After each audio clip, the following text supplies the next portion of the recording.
I had this really cool, like, full circle ukulele moment a few years ago. So, way back in like 2017, I want to say, I was having a conversation with Andy Eastwood where I was like, hey, how are you making the solos that you're doing?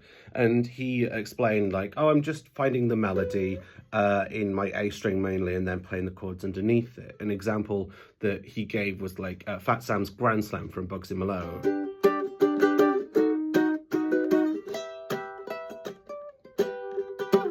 And so on and so forth. And he gave this like brief example, and it made no sense to me because I was just a couple years into being in the uke scene again, and I didn't get it. And then, years go by, I get much more experience and growth as a musician and as a player, and then it's like 2022, I think, and on the way home from a festival in Ireland, in Galway, I'm chatting with Jed from the Mersey Bells and Bows, and he's asking me the same kinds of questions as I do. I'm like improvising a chord melody arrangement of Riptide that's something like this.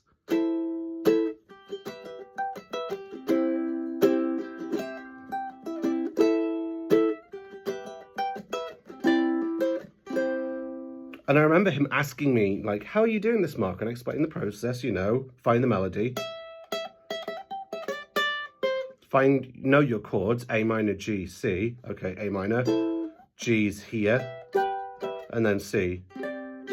And, that's how I did that. And it was really fun, just like having this full circle moment where once I, the ignorant guy who was not quite getting what was going on, finally understood. That was a really cool moment for me, and hopefully that's something you get to experience at some point. If you have experienced it, let me know. I'd be curious to hear stories like this.